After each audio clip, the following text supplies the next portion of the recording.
பவானி ஆற்றில் அடித்து வரப்பட்ட அடையாளம் தெரியாத சடலம் ஒன்றை தூக்கிச் சென்று தனது கணவர் இறந்துவிட்டதாக கூறி இறப்பு சான்றிதழ் பெற்ற கேடி பெண் ஒருவர் வாரிசு சான்றிதழ் பெற விண்ணப்பித்த போது போலீசாரிடம் கையும் களவுமாக சிக்கினார்.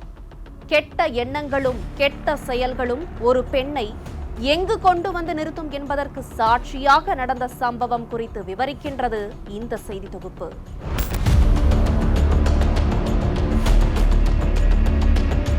தமிழகத்தில் உள்ள தாலுகா அலுவலகங்களில் உருப்படியாக ஒரு சான்றிதழ் வேண்டுமானால் கூட நடையாய் நடக்க வேண்டும், நாள் கணக்கில் காத்திருக்க வேண்டும். இப்படிப்பட்ட சூழலில் அடையாளம் தெரியாத வண்ணம் அழுகிப்போன ஆண் சடலம் ஒன்றை தனது கணவர் என்று சுட்டிக்காட்டிய பெண்ணை நம்பி இறப்பு சான்றிதழ் வழங்கிவிட்டு பதறி தவிக்கும் நிலைக்கு தள்ளப்பட்டிருக்கிறார்கள் பவானி தாலுகா ஆபீசர்ஸ். சேலம் மாவட்டம் எடப்பாடி நகராட்சிக்குட்பட்ட தாவாம் தெருவில் வசித்து வந்த விஜயகுமார் என்பவருக்கும், திருப்பூர் மாவட்டம் காங்கேயத்தைச் சேர்ந்த ரேவதி என்பவருக்கும் கடந்த 2006ஆம் ஆண்டு திருமணம் நடந்தது. இரு பெண் குழந்தைகள் இருக்கும் நிலையில் பல ஆண்டுகளாக மலேசியாவில் தங்கி பணிபுரிந்து வந்த விஜயகுமார் நாடு திரும்பிய நிலையில் மனைவியுடன் கருத்து வேறுபாடு ஏற்பட்டுள்ளது. மனைவியின் தொல்லை தாங்க இயலாமல் வீட்டை விட்டு வெளியேறிய விஜயகுமார் சில மாதங்களாக தான் எங்கு இருக்கிறேன் என்பதை மனைவியிடம் தெரிவிக்காமல் வாழ்ந்து வந்ததாக கூறப்படுகிறது. இதையடுத்து பவானியில் உள்ள காவல் நிலையம் ஒன்றில் தனது கணவர் மாயமானதாக புகார் ஒன்றை அளித்தார் மனைவி ரேவதி. அந்த நேரத்தில் பவானி ஆற்றில் மூழ்கி இறந்ததாக அடையாளம் தெரியாத சடலம் ஒன்று கண்டெடுக்கப்பட்டிருப்பதாக போலீசாருக்கு தகவல் வந்தது. சடலத்தின் புகைப்படத்தை பார்த்து அழுது ஆர்ப்பாட்டம் செய்த ரேவதி தனது கணவர் ஆற்றில் மூழ்கி பலியானதாக கூறி கதறினார். இதையடுத்து அடையாளம் தெரியாத சடலத்தை மாயமான விஜயகுமார் என்று கருதிய போலீசார் பிணக்கூராய்வு செய்து சடலத்தை ரேவதியிடம் ஒப்படைத்தனர். அதனை அடக்கம் செய்துவிட்டதாக கூறி இறப்பு சான்றிதழ் பெற்றார் ரேவதி. பின்னர் அந்த இறப்பு சான்றிதழை அடிப்படையாக கொண்டு விஜயகுமாரின் வாரிசு நான் தான் என்று கூறி எடப்பாடி வட்டாட்சியரிடம் வாரிசு சான்றிதழ் வேண்டி விண்ணப்பித்தார். அதன் பேரில் கிராம நிர்வாக அலுவலர் மற்றும் வருவாய் ஆய்வாளர் ஆகியோர் சம்பவ இடத்திற்கு சென்று விஜயகுமார் உயிரிழந்து விட்டாரா என்று விசாரணை மேற்கொண்ட போது அவர் உயிரோடு இருப்பதைக் கண்டு அதிர்ச்சியடைந்தனர். கணவர் உயிரோடு இருக்கும் நிலையில் அந்த பெண் எதற்காக இப்படி ஒரு செயலை செய்தார்? எல்லா ஆவணங்களும் சரியாக இருந்தாலே ஒரு சான்றிதழ் பெற தாலுகா அலுவலகத்திற்கு மக்கள் நடையாய் நடக்கும் சூழலில் அத்தனை சான்றுகளையும் எப்படி இந்த பெண்ணால் பெற முடிந்தது? அரசு அதிகாரிகளின் இந்த சந்தேகம்தான் இந்த சம்பவத்தில் கேடி பெண் சிக்க முக்கிய காரணமாக அமைந்தது.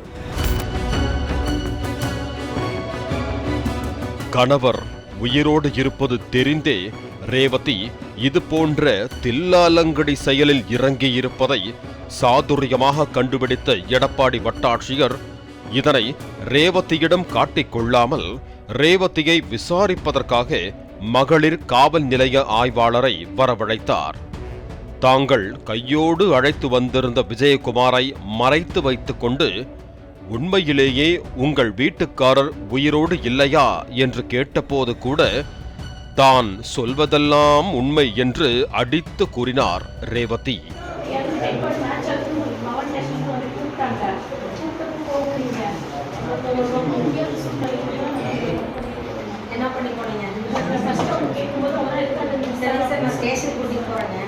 தான் சமர்ப்பித்த சான்றுகள் அனைத்தும் ஒரிஜினல் என்று கூறிய ரேவதியின் முன்பாக அவரது கணவரை கொண்டு வந்து நிறுத்திய அடுத்த நொடி தான் வசமாக சிக்கிக் கொண்டதை உணர்ந்த ரேவதி தான் கொடுத்த சான்றிதழ் சரியானவை என்று வாதிட்டார்.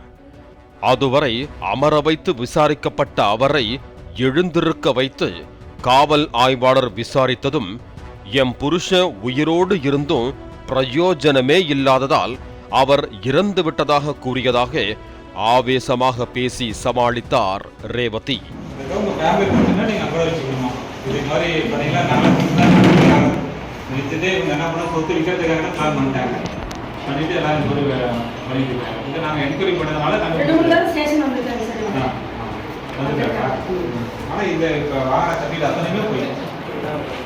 சான்றிதழ்கள் அனைத்தும் உண்மையானவையாக இருந்தாலும் அவை முழுக்க முழுக்க பொய்யான தகவலின் பேரில் பெறப்பட்டிருப்பதால் அனைத்தும் போலியானவையாகவே கருதப்படும் என தெரிவித்த வட்டாட்சியர் அந்த பெண்ணை கைது செய்து அழைத்துச் செல்லுமாறு பெண் காவல் ஆய்வாளருக்கு உத்தரவிட்டார். இதையடுத்து ரேவதியுடன் வந்திருந்த பெண் குழந்தையை அவரது கணவர் விஜயகுமாருடன் அனுப்பி வைக்க போலீசார் முயன்றபோது அதனை தடுத்த ரேவதி தனது மகளையும் தன்னுடன் சேர்த்து அழைத்துச் செல்ல விரும்புவதாக கூறினார்.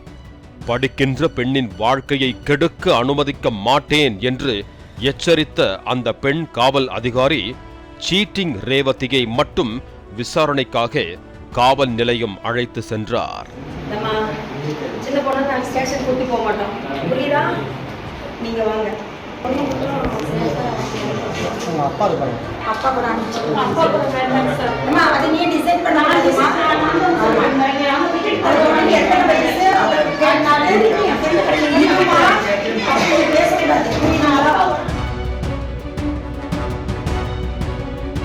குடும்பத்துக்காக அந்நிய தேசத்தில் 10 ஆண்டு காலம் தங்கி பணிபுரிந்து தான் சேமித்து வைத்து அள்ளிக் கொடுத்த லட்சங்களை காணவில்லை.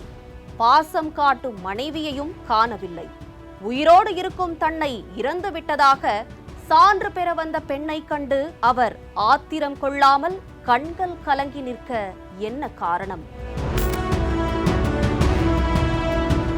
இப்படி ஒரு மோசமான காரியத்தை செய்தால் எப்படியும் போலீசில் சிக்கிக் கொள்வோம் என்று தெரிந்தும் ரேவதிக்கு துணிச்சல் எப்படி வந்தது? இப்படித்தான் தனது குடும்பத்துக்காக கால் வயிறும் அரை வயிறும் பட்டினி கிடந்து சேர்த்து வைத்த பணத்தை மனைவி ரேவதிக்கு அனுப்பி வைத்திருக்கிறார் விஜயகுமார். கடந்த 10 வருடங்களில் 35 லட்சம் ரூபாய் அளவிற்கு பணம் அனுப்பி வைத்த நிலையில் அனைத்தையும் கூடா நட்பால் ரேவதி வீணாக்கி விட்டதாக கூறப்படுகிறது. எனக்கு 2006 கல்யாணம் ஆச்சுங்க. 2 பெண் குழந்தை இருக்குதுங்க. நான் 10 வருஷமா மலேசியாவில் இருந்தேங்க. அந்த கொடுத்த காசையும் 35 லட்சத்துக்கு மேலே பணம் கொடுத்தேங்க. அதையும் அபகரிச்சிட்டா. ஊர் திரும்பிய கணவன் மனைவியின் நடவடிக்கை, பேச்சு, செயல்கள் எல்லாம் சரியாக இல்லாததால் சப்தம் போட்டுள்ளார். ஆனால் அதனை காதில் வாங்காத ரேவதி தன் இஷ்டம் போல செயல்பட்டுள்ளார். இதையடுத்து கணவன் மனைவிக்கு இடையே கடும் வாக்குவாதம் ஏற்பட்டுள்ளது. சாப்பாட்டில் விஷம் வைத்து கொலை செய்து விடுவேன் என்று மனைவி மிரட்டியதால் விஜயகுமார் வீட்டை விட்டே வெளியேறியதாகவும் கூறப்படுகிறது. இப்போ வந்து ஒரு 2 மாதம், ஜூன் மாதம் தான் வந்தேன். இப்போ வந்து திருப்பி எனக்கு பிரச்சனைலாம் ரொம்ப டார்ச்சர் பண்ணான். வீட்டில் இருந்தால் வீட்டில் விஷம் வச்சு கொண்டு இருந்தான். நான் அதனால் 4 மாதம் முன்னாடி வெளியாயிட்டேன், வீட்டை விட்டு வெளியாயிட்டேன். இப்போ நான் இருக்கும் போது இல்லைன்னு சொல்லி டெத் சர்டிஃபிகேட் எடுத்திருக்கா. தான் ஊரை விட்டு சென்றாலும் தனது மகள்களின் எதிர்கால நலன் கருதி தனது மனைவியின் நடவடிக்கைகளை உள்ளூர் நண்பர்கள் மூலம் கண்காணித்து வந்ததாகவும் விஜயகுமார் தெரிவித்தார். அந்த வகையில் தன் பெயரில் கரூரில் இருக்கும் 25 லட்சம் ரூபாய் மதிப்புள்ள சொத்துக்களை அபகரிக்கும் நோக்கில் ஆற்றில் அடித்து வரப்பட்ட அடையாளம் தெரியாத சடலத்தை காண்பித்து தான் இறந்து விட்டதாக தனது மனைவி நாடகமாடியதாகவும் வட்டாட்சியரிடம் வாரிசு சான்றிதழ் பெற்றுவிட்டால் அங்கிருக்கும் சொத்தை இவரது பெயருக்கு மாற்றி வந்த விலைக்கு விற்றுவிடலாம் என்பதே ரேவதியின் திட்டம் என்கிறார் விஜயகுமார். தனது மனைவிக்கு சிலருடன் தவறான நட்பு இருப்பதாகவும் அவர்களின் தூண்டுதலின் பேரிலேயே இது போன்ற மோசடியான வேலைகளை அவர் செய்து வந்ததாகவும் விஜயகுமார் வேதனை தெரிவித்தார். கொடுத்த பணத்தையும் எல்லாம் அபகரிச்சுட்டா. இப்போ அதுவும் பார்த்தல இன்னும் மேற்கொண்டு பணம் பண்ணனு தப்பான உறவுல இருப்பாள் இருக்குது. அதனால என்ன தேவையில்லாத டார்ச்சர் பண்றாங்க. ரேவதி போலீசாரின் கையில் சிக்கியிருக்கும் நிலையில் கணவனை உயிரோடு பலி கொடுக்க நினைத்த ரேவதியின் பின்னணியில் இருப்பவர்கள் யார் என்பது குறித்து போலீசார் விரிவான விசாரணையை முன்னெடுத்திருக்கிறார்கள். அதே நேரத்தில் அடையாளம் தெரியாத சடலத்தை விஜயகுமார் என்று நம்பி இறப்பு சான்றிதழ் வழங்கியவர்கள் விழுபிதுங்கி போயிருக்கிறார்கள். பணம் பத்தும் செய்யும், சொத்து சுற்றம் இல்லாமல் செய்யும். இதனை மறந்து கணவரின் மொத்த சொத்தையும் சுருட்ட நினைத்து சதிராட்டமாடியதால் கையும் களவுமாக போலீஸ் பிடியில் சிக்கி கதறும் நிலைக்கு தள்ளப்பட்டுள்ளார் ரேவதி. கணவனில் பாதி மனைவி, இருவரும் விட்டு கொடுத்து சேர்ந்து வாழ்ந்திருந்தால் வாழ்க்கை சுகமாக இருக்கும். அதை விடுத்து பணம் சொத்து என்று பேராசை கொண்டு அலைந்ததால் வழக்கில் சிக்கியதோடு வாழ்க்கையையே சூனியமாக்கிக் கொண்டுள்ளார் ரேவதி. கணவனுக்கு எதிராக மனைவியே செய்தாலும் குற்றம் கேடு தரும்.